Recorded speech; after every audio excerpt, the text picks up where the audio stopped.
D'abord, pour commencer, je n'ai pas baissé les bras. Dès que j'avais que les 3 mois renouvelables, j'ai fait le nettoyage des trains pour montrer quand même ma motivation de la réintégration.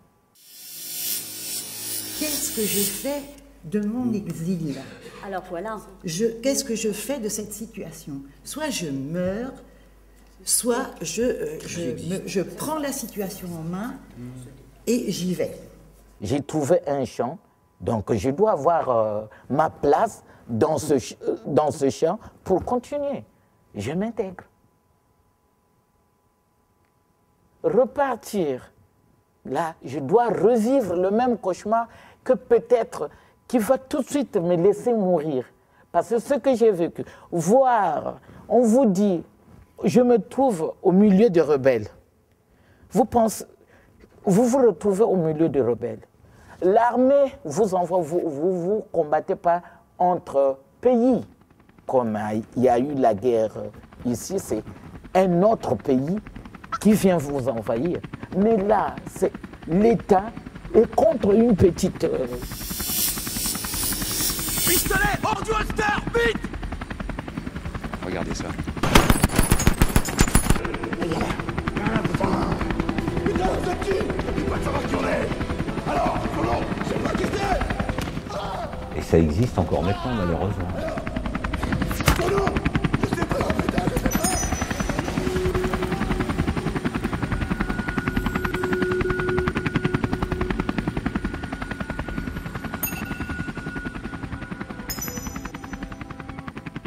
Et on vous détruit les innocents. J'en parle. Vraiment, dans la tête, c'est comme l'histoire des Juifs, hein, ce que j'ai vu. Je ne supportais plus, et les enfants là-bas. Vraiment, c'est ça qui m'a donné encore un peu de force. Mais dès que je suis arrivé, je suis tombé dans les pommes. Quand j'ai revu le décor, c'était comme si je tombais dans le plus profond, dans le plus obscur des gouffres. Donc, tout ça, des grandes valeurs des villages. L'hélico de l'État, au lieu de pourchasser les rebelles qui sont dans la forêt, on nous détruit que nous. Des gens qui fouillaient avec des bagages, ceux qui ont l'argent des bagages. Le corps nous parle, le corps nous parle. Et d'ailleurs, tout ce que j'ai entendu avant me parle aussi dans ce que j'ai pu entendre de commun, dans tout ce qui a été dit, malgré chacun qui défend une certaine idée ou une certaine façon selon son histoire personnelle. Le fond de cette souffrance-là, tout le monde la comprend. Et il est déchiré par rapport à son pays d'origine ou par rapport à certaines attaques. Transmis ses peurs, transmis ses espoirs, transmis ses modes de vie. Quand on parle d'espace commun, oui, c'est peut-être à ce moment-là qu'il faut réfléchir, qu'il faut communiquer. Je pense qu'il y a quelque part aussi un problème de communication entre les gens. On peut dire fortement aux réactions là, de Coco sur l'idée qu'il faut faire ressortir ces trucs qu'on a en nous, quoi. J'apprécie beaucoup ça, à travers de l'artistique. Moi, je préfère les extérioriser d'une manière, voilà, avec les textes, avec l'écriture, avec la parole, et peut-être, comment dire, on peut dire réveiller de conscience, mais si sur 100 personnes, il y en a une qui prend son courage à deux mains et avance, parce que c'est ce qu'on doit faire maintenant. Le passé ne peut pas revenir en arrière. Maintenant, nous qui sommes là, tous exilés, enfants d'exilés ou descendants d'exilés, ben, ce qu'il nous reste à faire, c'est de travailler ensemble.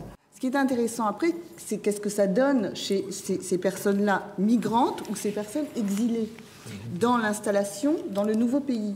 Une personne qui a fui va trouver un pays d'accueil et va se satisfaire d'un minimum de choses parce que déjà, elle aura une sécurité physique, elle ne sera plus en danger, elle aura toujours cette peur, mais elle sera, on va dire, à peu près apaisée pour l'intégrité de sa vie. Une personne qui fuit, qui s'en va, qui part pour chercher une meilleure vie, va demander autre chose à son pays d'accueil.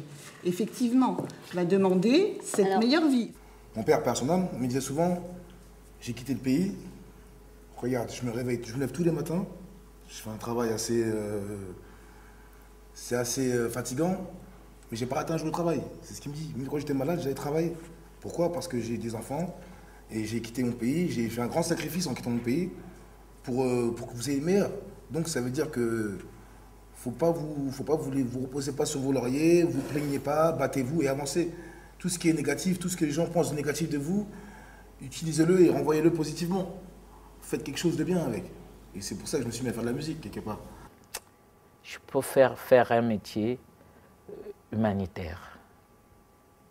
Comprendre qu'est-ce que c'est l'être humain. Rendre service à mon prochain. Dans l'OTAN, on est comme ça, on est sérieux. Si j'aime bien vous aider, je vous aide.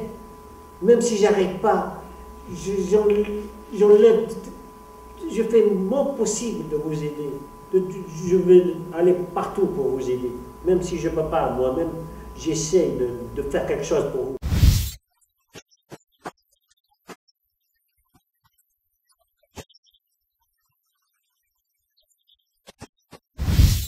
On arrive à s'en sortir en ayant confiance en soi-même et dans la vie. Voilà. Donc je pense qu'en donnant ces conseils, il faut savoir aimer son prochain, il faut savoir aimer la vie et vivre décemment.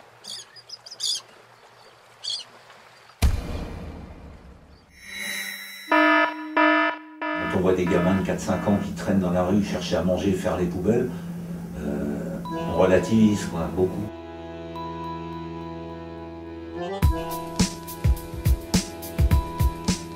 On doit absolument, il est urgent, il est indispensable. On ne peut pas ne pas travailler sur nos espaces communs. Ça permet de faire un peu un retour sur soi et ça ouvre l'esprit, je pense. On ne reste pas borné dans son village. Celui qui veut, il s'en sort, je pense. Celui qui veut. Moi, je pense. On va dire pour moi, mais j'en suis sûr et certain qu'il y a une justesse et un équilibre dans tout ça, en fait. On est dans une diversité, dans une mixité qui est magnifique, qui est porteuse d'espoir, qui est porteuse d'amour, qui est porteuse de sens.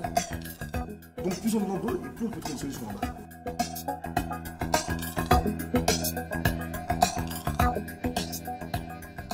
Pourquoi on est parti? Parce que les usines de textile fermaient, l'Alstom qui faisait les locomotives et tout ça n'embauchait plus, Peugeot ça marchait pas, donc on n'avait pas le choix.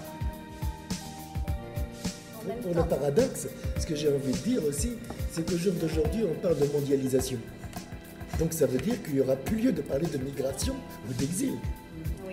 Non mais, et pourtant, voilà, je vais simplifier la chose.